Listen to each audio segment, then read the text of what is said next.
अस्सलाम वालेकुम और तमाम नाजरीन को सुबह खैर। नामबारदार टीवी पर आपके रोजाना के रूहानी प्रोग्राम तिलावत कुरान पाक और नात शरीफ में खुश आमदीद। मैं आपकी मेजबान नादिया खान और आप सबके साथ इस बाबरकत सफर का हिस्सा बनकर अपने आप को बहुत खुश नसीब समझती हूँ। आइए शुरू करते हैं कुरान पाक की तिलावत से, जो हमारी जिंदगियों का रहनुमा है। आज हमारे मेहमान कारी अहमद आयात की तिलावत करेंगे। बिस्मिल्लाहिर्रहमानिर्रहीम लिइलाफि कुरैश इलाफिहिम रिहलतश शिताइ वस्सैफ फल्यअबुदू रब्ब हादल बैत अल्लज़ी अतअमहुम मिन जूഇ व आमनहुम मिन खौफ। ये एक ऐसा बाब है जो हमें अल्लाह पर ईमान और इताअत की अहमियत की याद दिलाता है। कुरान पाक की बरकतें हम सब पर हों और हम इसके अल्फाज में रहनुमाई और हुकमत हासिल करें। अब आइए खूबसूरत नात शरीफ की तरफ चलते हैं, जो हमारे प्यारे नबी मोहम्मद सल्लल्लाहु अलैहि वसल्लम से मोहब्बत और अकीदत का शोरी इजहार है। हमारे मेहमान नात ख्वां वहीद जफर एक दिल को छू लेने वाली नात सुनाएंगे, जो हमें नबी करीम सल्लल्लाहु अलैहि वसल्लम की शफकत और रहम दिली की याद दिलाएगी।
नबी करीम सल्लल्लाहु अलैहि वसल्लम की मोहब्बत और बरकतें हम सब पर हों और हम उनकी तालीमात से तरगीब हासिल करें। कुरान और नात हमारी जिंदगियों में गहरी जगह रखते हैं, न सिर्फ रूहानी रहनुमा के तौर पर बल्कि जज्बाती और नफ्सियाती सुकून के जराए के तौर पर भी।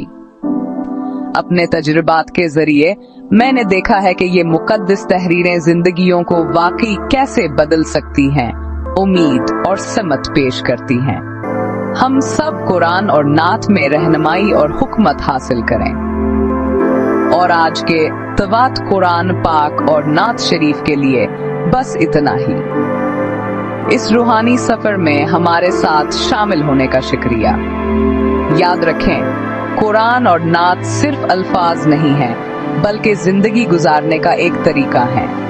हम सबको इनकी तालीमात में अमन, मोहब्बत और रहनुमाई मिले। अस्सलाम वालेकुम और हम आपसे कल मिलेंगे।